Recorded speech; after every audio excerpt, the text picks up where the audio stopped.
Fala galera, beleza? Tudo bem com vocês, pessoal? Dando continuidade aí ao nosso terceiro bimestre, a gente vai falar um pouquinho sobre o circo, mas de uma forma diferente hoje. A gente vai tratar das três formas de circo, né, pessoal? Que é o circo na antiguidade, o circo moderno e o circo contemporâneo, pessoal. Mas essa ideia de circo, né, pessoal, ela é anterior à existência daquele espaço bonitinho, como a gente conhece, o picadeiro, a lona por cima, né? Ela surge, né, porque algumas pessoas desejavam apresentar as suas habilidades, as suas destrezas a um público e com isso, né, faturar um dinheiro, né? Ah, o circo a gente vai começar falando pelo circo lá na antiguidade. Uma das características mais marcantes do circo na antiguidade, pessoal, era as atividades precursoras, né, das modalidades circenses, que as pessoas encontravam-se, né, à busca do ser humano por dominar as habilidades, a força, e não tinha objeto, não tinha animais na época, né? O principal objetivo era entreter as pessoas. Os registros, né, mostram que as atividades predominantes eram principalmente acrobacias, malabarismos, pirofagia, que é o cuspir fogo, engolidor de facas, né, que seria o faquir lá, paradistas que fazem parada de mão, plantam bananeiras, né, contorcionistas e provas de equilíbrio. Além disso, né, em alguns lugares lá, como na China, no Egito, na Índia e na Europa, havia manipuladores de marionetes, artistas e adestradores de animais. Isso no círculo da antiguidade. Então a gente pode falar que desde a China, da Grécia, da Índia, quase todas as civilizações antigas já praticavam algum tipo de arte circense, né? Há pelo menos 4.000 anos, pessoal, bastante tempo atrás. Mas esse circo, como a gente conhece hoje, né, só começou a ter forma durante o Império Romano, como a gente está vendo aí no fundo, que é o Circo Maximus, tá? Que a gente falou um pouquinho na aula passada. Ele foi o primeiro a se tornar um circo famoso, né? Teria sido inaugurado no século VI antes de Cristo. A capacidade dele era de 150 mil pessoas e a sua atração principal eram as corridas de carruagens, mas com o tempo foram acrescentadas as lutas de gladiadores, como lá no filme Gladiador, que vocês já devem ter visto, tá? As apresentações de animais selvagens e de pessoas com habilidades incomuns, como eu falei, como os engolidores de fogo, os faquirs, que é aqueles engolidores de faca, tá?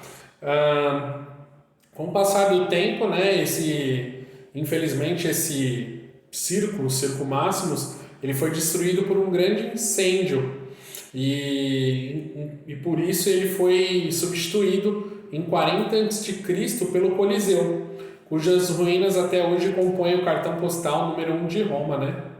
Com o fim do Império de César, início da Era Medieval, alguns artistas populares passaram a improvisar suas representações em praças públicas, em feiras e entradas de igrejas. Aí nasciam assim as famílias de saltimbancos, né, que a gente tem lá o filme Saltimbancos Trapalhões, né, que viajavam de cidade em cidade para apresentar seus números cômicos, né, pessoal? E nesses circos assim tinham malabaristas, dança, teatro, né, entre outras atividades. Porém, né, pessoal, tudo isso que eu falei antes aí referente aos circos máximos é somente uma pré-história das artes circenses, tá? Porque foi somente lá na Inglaterra do século XVIII que surge o circo moderno, que seria o próximo que a gente vai estar falando, com seu picadeiro circular, a reunião das atrações que compõem o espetáculo, que ainda tem ainda hoje. Tinha o Cavaleiro de Mil e Uma Habilidades, que era o ex-militar inglês Philip Ousley, né, que foi aquele que inaugurou em 1768 em Londres o Royal Theatre of Arts. Lembra lá que eu falei desse circo bem famoso? Coloquei até algumas imagens na aula passada, que era um anfiteatro real das artes para exibições equestres. Para quebrar a seriedade das apresentações, né, ele alternou esses números com palhaços e todo tipo de acrobata e malabarista na época. Bem bacana, né? Então, as características principais, né, desse circo moderno era ser um circo que ele era fixo, né, pessoal, em anfiteatros, né, em grandes anfiteatros, em grandes espaços, né, e tinham essas provas de equilíbrio equestre, pantomima, que é teatro gestual, tá, encenação dos palhaços, junto com as acrobacias, adestramento de animais, né, de cavalos, elefantes. Com o passar do tempo, né, o circo com a tenda tornou-se um importante espaço do espetáculo circense moderno, pessoal. E com o passar do tempo, né, o sucesso foi tão grande, né, que 50 anos depois o circo inglês era imitado não só no resto do continente europeu, né, ele se disseminou no continente europeu, mas iria atravessar o Atlântico e se espalharia também pelos 4 cantos do planeta. Aqui a gente tem como o contorcionismo, já era uma modalidade olímpica na Grécia Antiga há mais de 2.500 anos. Há registros mais antigos, porém, de cerca de 5.500 anos, indicando que talvez a prática fosse usada na China para treinamento de guerreiros. Então a gente pode ver que nós tínhamos atividades circenses há muitos anos atrás, né? Registros de pelo menos 5.500 anos atrás.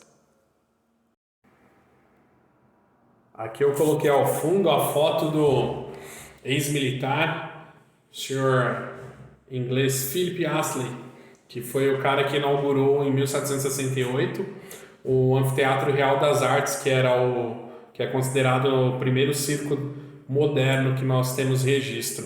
Então ele que traz essa parte dos cavalos, da habilidade de equilíbrio em cima dos cavalos, e tem a ideia de trazer os palhaços para interagir, né? Tirar um pouquinho dessa seriedade que tem essas provas de equitação, de equilíbrio no cavalo, né, pessoal? Esse daí é então em inglês Philip Astley. Então aqui ao fundo a gente tem a imagem de como que era esse Anfiteatro Real das Artes, né? Esse circo tão bacana, tão maravilhoso que foi a criação do inglês Philip Astley, né? Então a gente pode ver que era como nós conhecemos hoje, que são anfiteatros, né? Já tinham esse formato circular, né? Que viria a ser o circo contemporâneo, como a gente conhece antes, né? Mas que contemplava pelo menos essa parte de equitação, essa parte de equilíbrio em cima dos cavalos, e já tinha ali também junto o palhaço, né? Que seria essa transição da parte séria para a parte mais cômica do circo, pessoal. Agora, fechando o que a gente falava sobre o circo, né? A gente tem o circo contemporâneo, né, pessoal? Tradicionalmente, saberes sobre as modalidades do circo eram transmitidas de geração a geração, dentro dos núcleos familiares que praticavam essas atividades, né? Então, era de pai para filho, né? Eu aprendi a fazer, vou ensinar o meu filho. Então isso daí era passado de geração em geração. Na contemporaneidade, os conhecimentos e saberes circenses, eles passaram a ser disseminados entre as pessoas, que não necessariamente fazem parte das tradicionais famílias circenses, né, pessoal?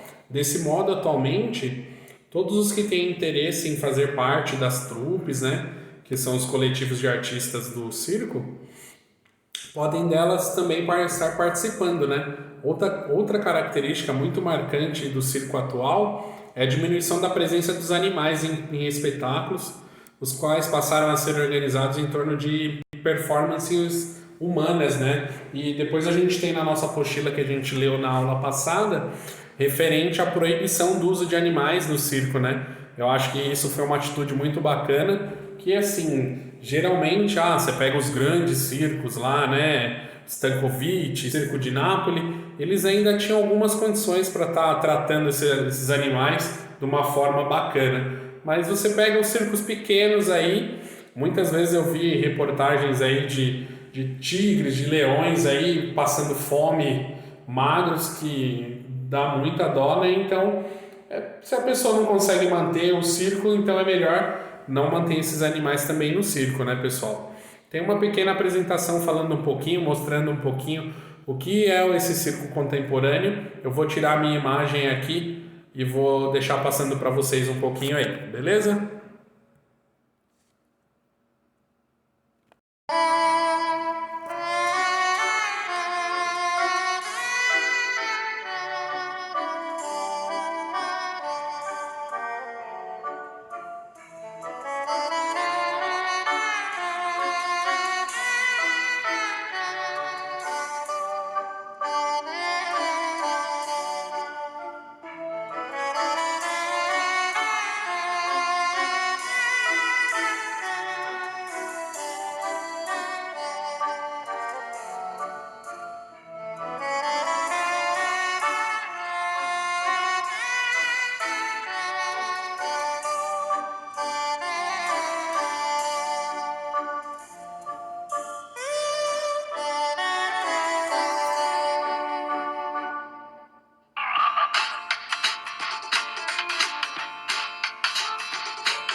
Fechando a nossa parte do circo contemporâneo, falar um pouquinho dele aqui no Brasil. Ele surge no século XIX, né, com as famílias vindas da Europa.